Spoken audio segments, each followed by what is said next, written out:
Bonjour à tous, on se retrouve pour une nouvelle vidéo dans la série des 3 minutes dans les collections de la ville d'Hennebont. Et aujourd'hui, je n'ai pas d'objet avec moi puisque je vais vous parler d'une cloche, d'une des 3 cloches qui est conservée en salle de lecture des archives municipales. Donc vous comprenez aisément que c'est pas facilement transportable, hein, une cloche en bronze, en plus c'est la plus grosse. Il s'agit tout simplement de la cloche qui était celle de l'Hôtel-Dieu, de l'ancien hôpital d'Hennebont. Alors, pour placer un petit peu le contexte, la ville d'Hennebont possède des établissements hospitaliers très très tôt dans l'histoire. Hein. On a des mentions au XIIIe siècle, jusqu'au guerre de la Ligue, qui d'ailleurs abîme cet hôtel-dieu. Et on a, en 1626, la fondation d'un hôtel-dieu, grâce au testament du sieur Olive, qui est un ancien notaire royal et procureur syndic.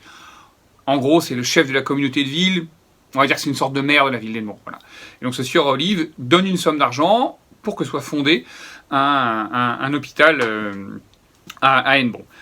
En 1634, donc quelques temps après, 8 ans après, eh bien, le sire Louis de Perrenot fonde une chapelle qui est sous la titulature, sous le vocable de Saint-Louis. Évidemment, hein, Louis de Perrenot, il utilise son saint patron, mais en plus, le roi à l'époque est Louis XIII, donc ça permet d'honorer également la lignée royale. En 1642, le 30 mars, c'est la première date qui mentionne la cloche. Hein, cette cloche est refondue 200 ans plus tard, pas jour pour jour, mais quasiment, hein, le 30 mai 1842. Hein, et c'est lors de cette refonte qu'on a conservé, qu'on a rappelé cette première fonte qui était celle du 30 mars 1642. Donc on a 200 ans d'écart pile entre les deux. Il faut préciser une petite chose, la cloche évidemment participe des événements religieux. Il faut avoir en tête, et ça vous avez une illustration qui est parfaite, que l'on a au musée des Beaux-Arts de la ville de Vannes, où on a une vue de la salle des malades justement de Vannes, et on voit très bien comment ça s'organise. Vous avez une grande salle dans laquelle sont placés contre les murs les lits. Hein. Alors ce sont des lits qui ont des montants en bois et des rideaux pour conserver les malades au chaud, et qui s'ouvrent à travers une arcatute directement sur la chapelle, sur l'autel et sur le retable. Ce qui fait que, de leur lit, les malades peuvent suivre les cérémonies. Donc on avait sans doute ce même dispositif dans l'Hôtel-Dieu d'Hennebont. Hein. Quand on regarde les plans, le plan le plus ancien date de 1788, on voit très très bien cette organisation. Donc la cloche de l'hôpital a fait à peu près 40 cm de haut pour un diamètre de 48, hein, donc elle est en bronze, même si elle a été refondue. Comme de nombreuses cloches, elle est ornée de textes, hein, et qui sont notamment des textes de dédicaces dans lesquels apparaissent différents personnages qui ont œuvré à sa création. On a notamment le parrain et la marraine. Le parrain, c'est Christian Thomé de Kérilec, et la marraine, c'est Anne-Marie de Perrien de Crénan. Et ce qui est intéressant, c'est que le parrain et la marraine sont des jeunes enfants, puisque Christian Thomé de Kérilec a 8 ans, et que Anne-Marie de Perrien n'en a que 5. Donc là, on a alors je vais être honnête avec vous, je ne sais pas si c'est des choses qu'on retrouve habituellement, mais les enfants ont présidé au baptême de cette cloche. Alors ce ne sont pas n'importe qui, hein, ce sont les enfants de personnages extrêmement importants au sein de la ville, ce sont des notables, hein, que ce soit Auguste de Perrien ou encore Hippolyte Thomé de Kérilec. Hein, ils auront des carrières politiques extrêmement importantes, tant au niveau communal, mais surtout au niveau national, puisqu'ils seront tantôt députés du Morbihan, tantôt sénateurs, hein, même parfois les deux, donc des personnages importants qui président ainsi à la réalisation de cette cloche.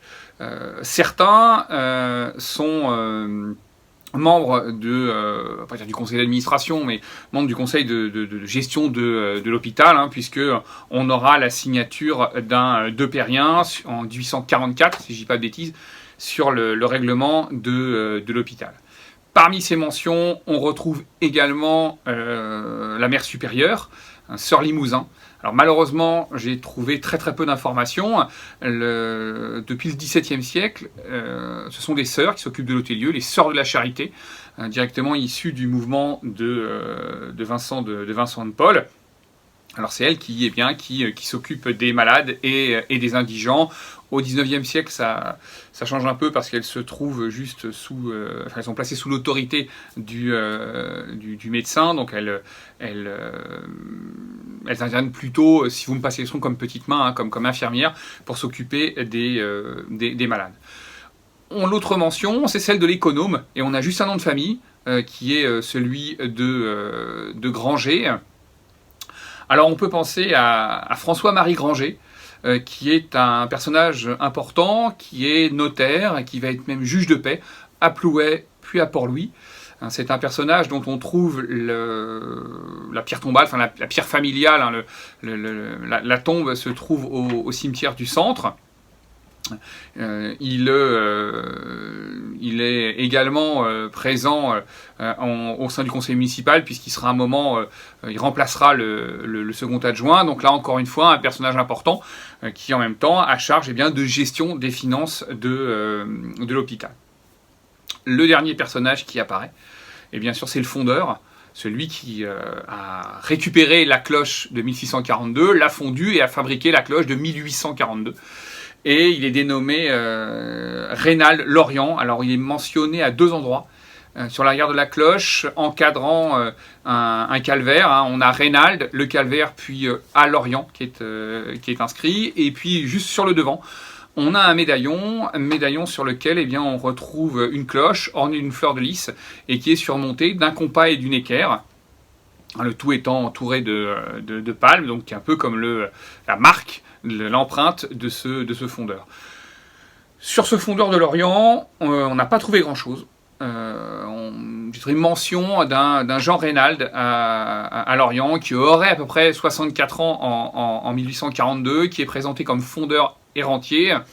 On a également eu des échanges avec les archives municipales de Lorient, mais eux n'ont rien trouvé non plus. Il y a un Raynald qui est mentionné dans le cadre d'une transaction après un décès et qui est présenté comme fondeur et qui demeurait à Quay-Rentré. Mais là, c'est dans un article issu de la presse ancienne, hein, ça va être l'Abeille de Lorient en 1833, si je ne dis pas de bêtises.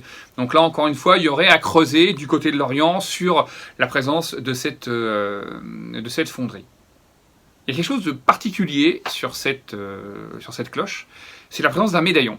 On a un médaillon avec le profil du roi Henri IV.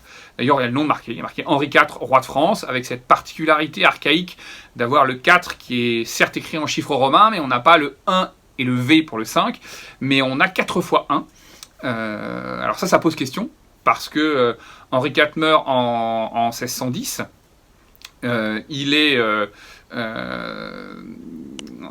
On sait que la première fonte de la cloche, c'est 1642, donc on est sous Louis XIII, qui reste d'ailleurs un an à vivre. Donc pourquoi cette présence d'Henri IV? Et là, on peut se demander, est-ce que pour le coup, la cloche n'aurait pas été refondue 2 fois?